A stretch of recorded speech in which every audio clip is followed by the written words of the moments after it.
All right, so I'm back with another reaction. So I saw this video that's titled "The Timberwolves Are Planning Something Big," so that caught my eye as a Timberwolves fan. So yeah, let's see what this guy has to say. This YouTube channel is called AM Hoops, I believe. So I will end up posting the link to this video in the description so you guys can see it for yourself. But I just wanted to kind of give my reaction. I actually already watched this video last night just to see what it was all about.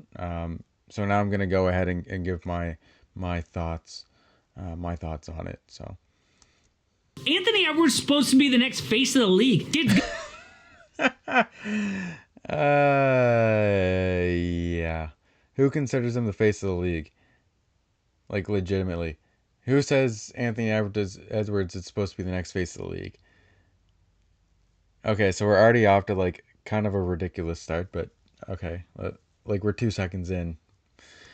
Got a fun game and personality. The NBA needs this, but guess what? It ain't gonna happen without a championship. And if there's one thing we just learned, Ain't gonna happen without a champion. But isn't that the whole point? To compete for a championship?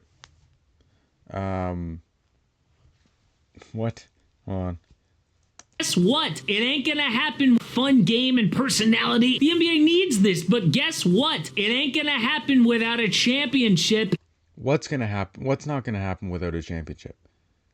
Like, I mean, he doesn't even say that. He just says, like, says some things, and then he says, "Oh, it's not gonna happen without." Like, what's not gonna happen without a championship? And if there's one thing we just learned, the Timberwolves are miles away from the OKC Thunder. Oh, they Not necessarily true, because we saw them absolutely destroy them in Game 3 of the Western Conference Finals. You got to ask yourself, like, what is the actual cause? Like, it's not like I also think that Minnesota won half of their regular season matchups against the Thunder this year as well. So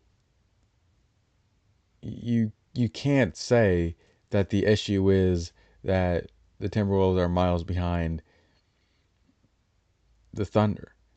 That's not the issue.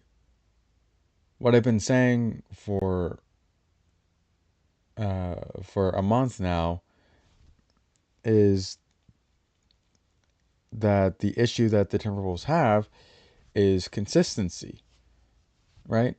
Sometimes they're really good.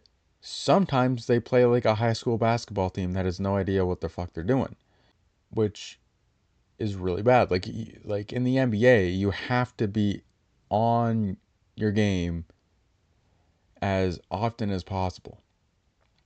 And versus the Thunder, Minnesota has proved that they can beat them. But they just have to be playing really well to beat them, which is the point. Like the Thunder are the number one seed in the West this year. You have to play good to beat them. Anyway, let's keep going. They may have both made the conference finals, but the Wolves were the JV team. Outside of one game, it wasn't even competitive. But the worst part, outside of one game, it wasn't competitive? Are you forgetting the game that the Timberwolves only lost by 2 points? I mean, we're not even 30 seconds in.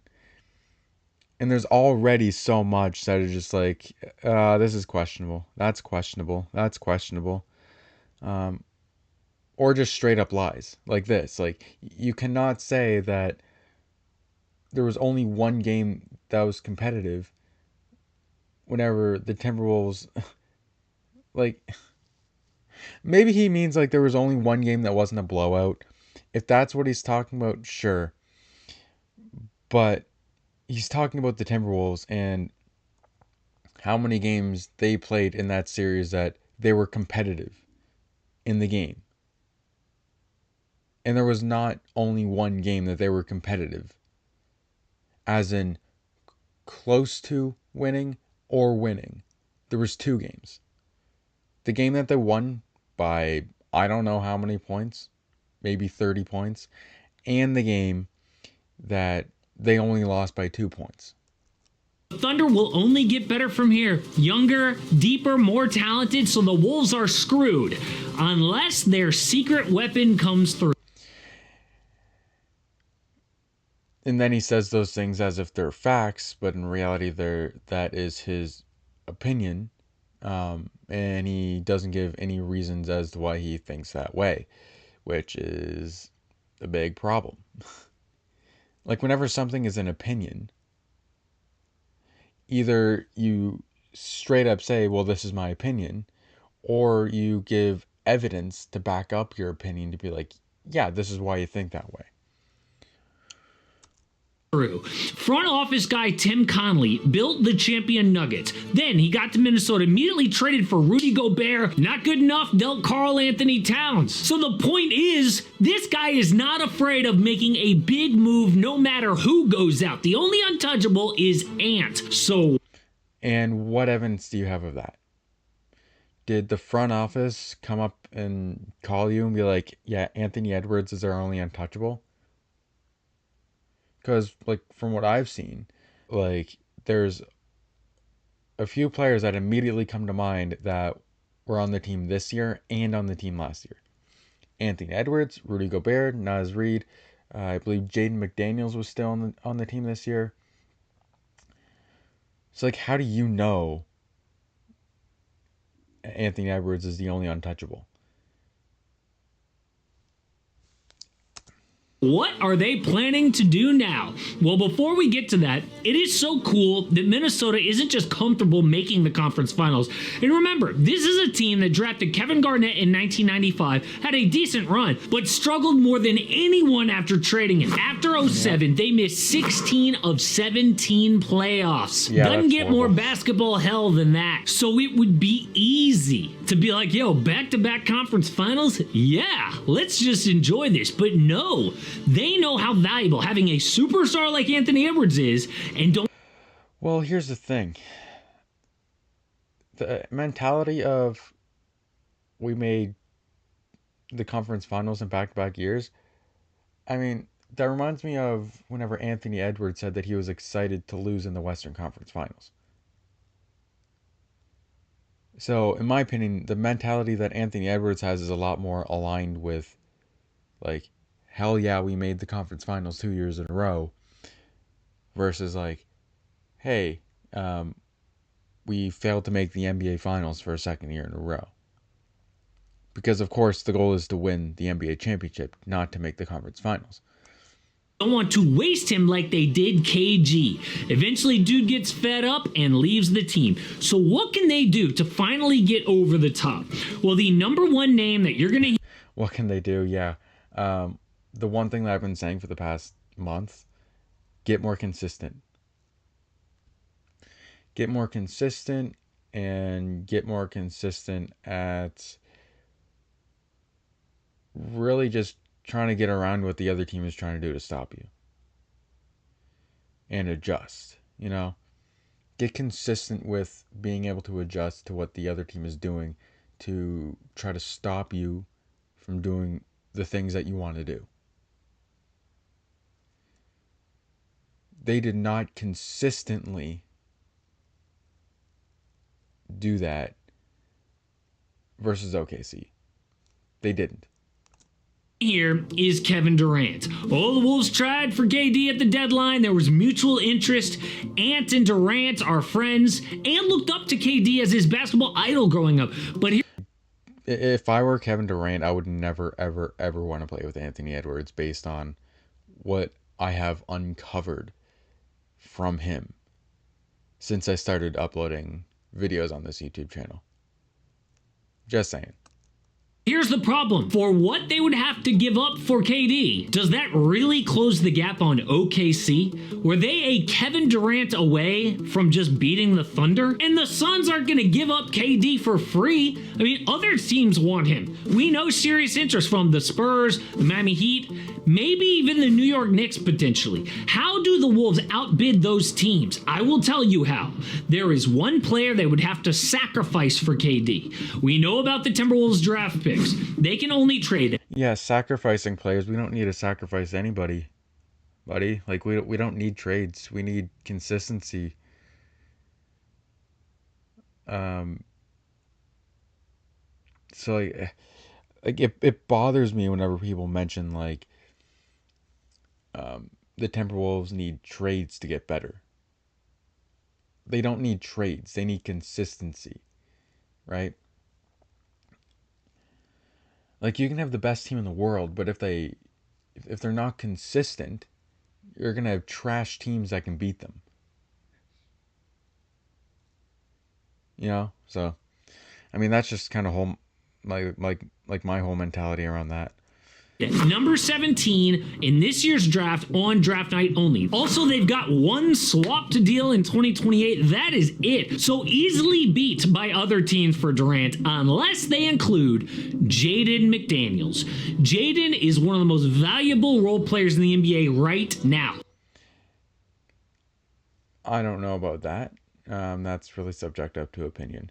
And not just because he is a legit 6'9", 3-and-D player at 24 years old, but because he is on a team-friendly contract for years, which is 10 times more valuable in this second apron era. And you cannot give him up for a dude who's pushing 40 years old. So I am sorry, unless Phoenix is just giving KD up for almost nothing, it is not going to happen.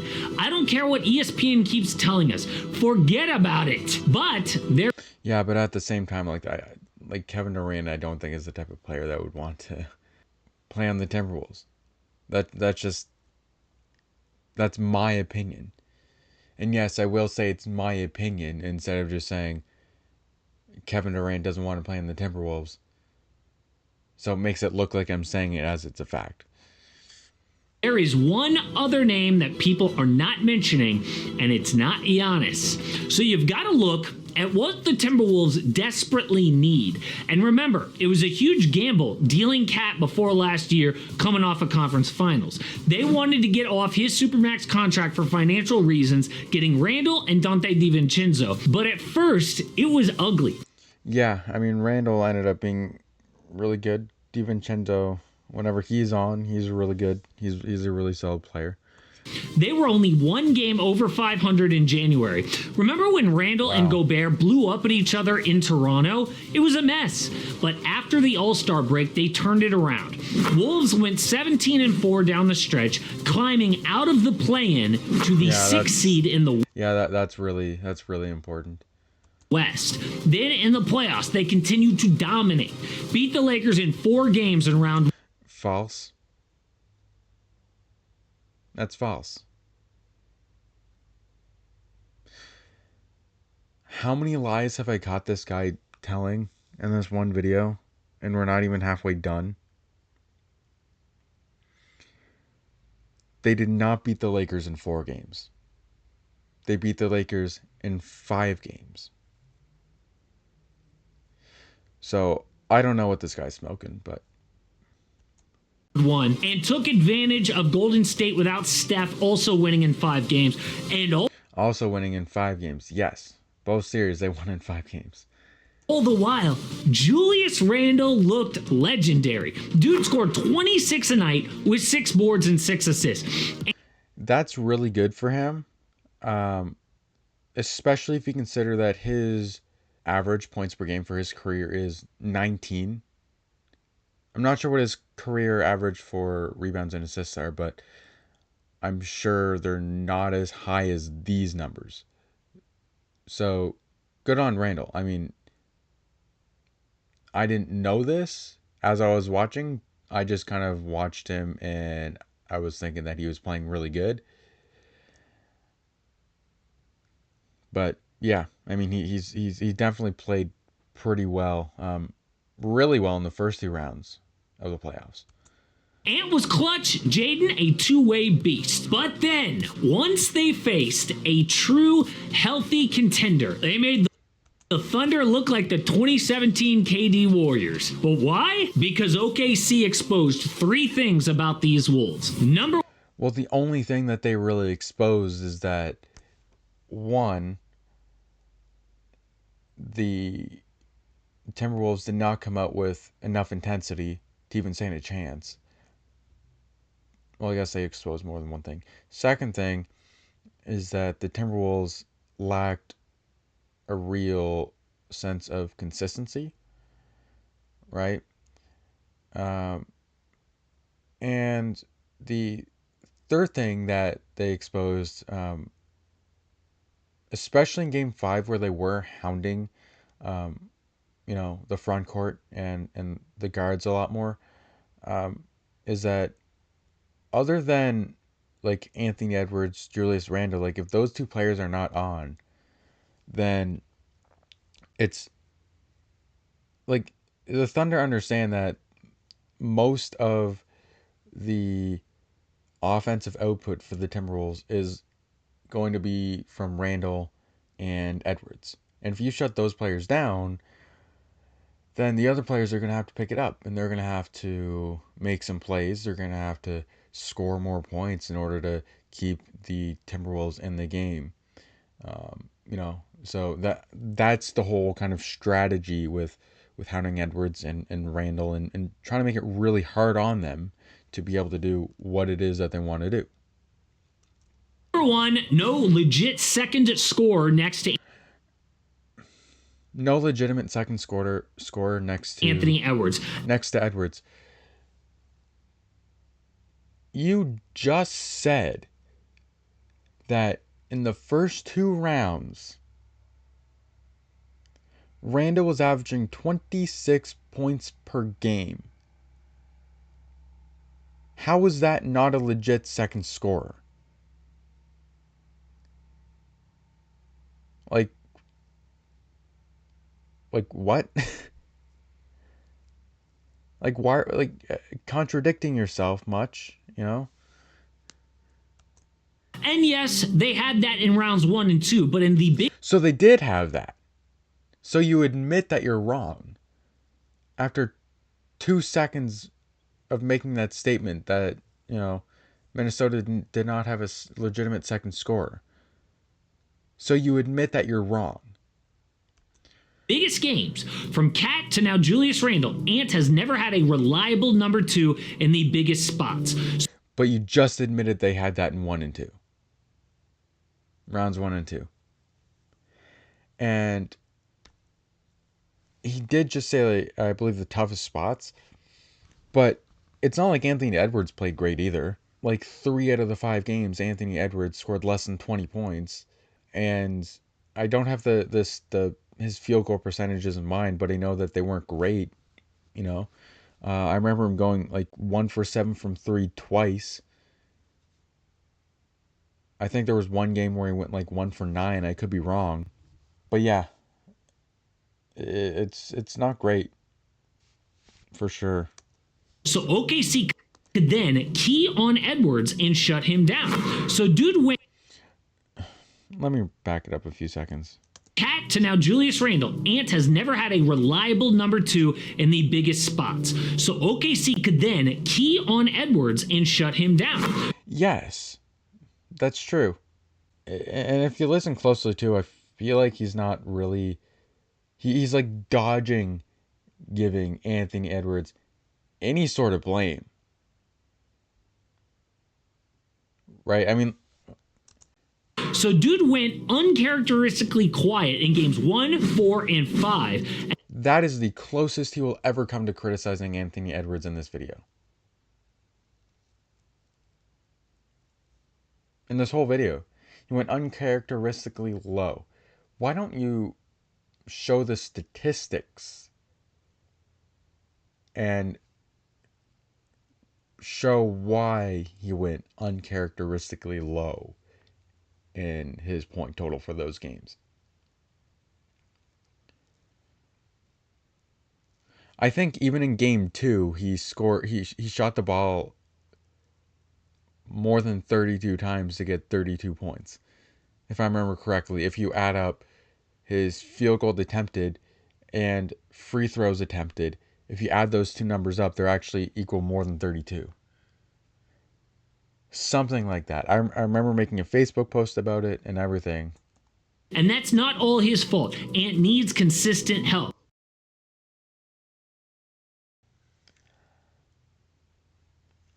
It's not all Anthony Edwards. So it's not Anthony Edwards' fault for. How is it his teammates' fault if he only scores like 18, 16, and 19? So you're actually claiming it's not Anthony Edwards who's at fault when he only scores a certain number of points.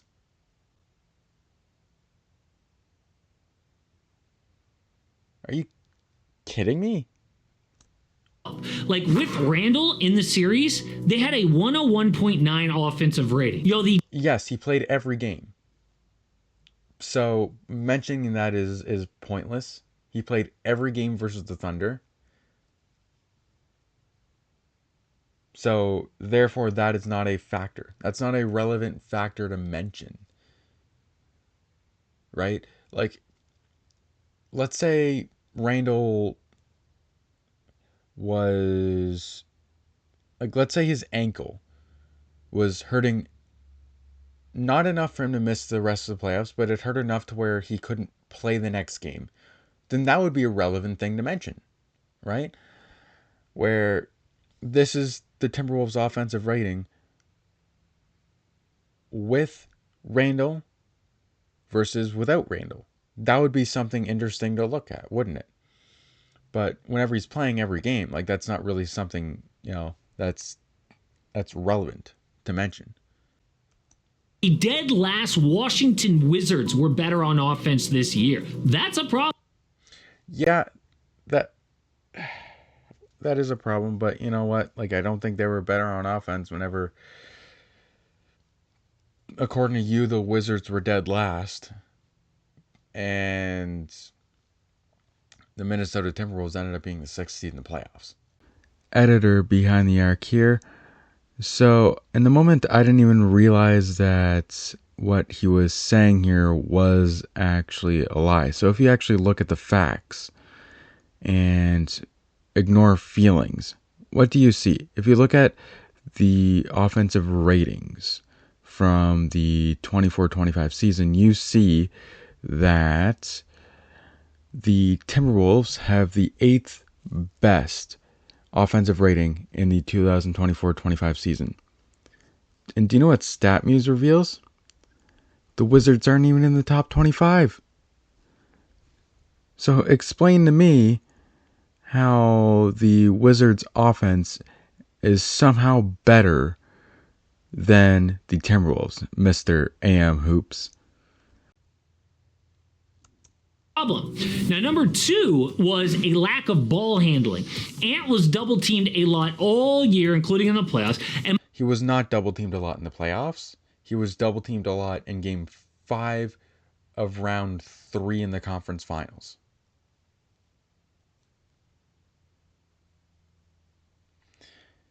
I know for a fact he wasn't double teamed a lot in the series versus the Lakers, and he most certainly was not double teamed a lot in the series versus the Golden State Warriors.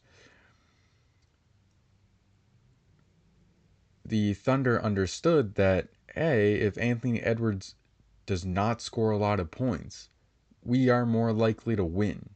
So that's why the Thunder decided to have, I mean, this is just kind of my thoughts. Like, if I were the Thunder coach, I'd be like, that would be a great reason to make it difficult on Anthony Edwards. If he doesn't score 30 points, we are more likely to win compared to if he does, right? Mike Conley is good at organizing the offense, but he is so far past his prime at 37. This is about ball handling. What? Ball handling. Ant was double teamed a lot all year, including in the playoffs. And Mike Conley is good at organizing the offense, but he is so far past his prime at 37. Yes, so this section is supposed to be about ball handling, not the capability of players to organize the offense. So let's stay on topic. And yeah, like you're the one dictating like how the video's going, what topics we're talking about, right? Like let's stay on topic. They need somebody to take pressure off Ant to truly unleash him as a scorer. We know If the if the team was consistent, they like you gotta understand, like if the Timberwolves team was a lot more consistent, the Thunder would not be able to be like, let's just make it really hard on Anthony Edwards, because then everybody else would be like, fuck yeah, we like they're gonna like double team him. But what that means is that everybody else is gonna get more points. Right? And if they're more consistent with their shooting and their scoring, then them double teaming Anthony Edwards will actually harm the Thunder more than it will help them. Rob Dillingham is years away from that at the highest levels. So a major offseason need. And exposed number 3 was a need for clutch performers.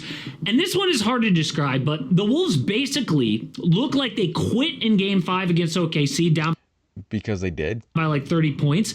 And they did the exact same thing last year. People don't remember. Because they did. Against Dallas, game 5, about to lose the entire season, and they were down by like 30 plus points. How does that happen back-to-back years? Because our team is not consistent, dude. It's like, sometimes the most obvious answer is the correct answer. We're not consistent. We're just not consistent enough. Like, what it looks like, what happens is that whenever the Timberwolves face a legitimate contender, we don't bring our intensity and we don't bring any consistency. That's what happens. That's what happens. Anyway, this video is already like so long as it is, so I think I'll leave it here. But I will post this video, the link to this video, in the description of my video, and I will see you guys next time.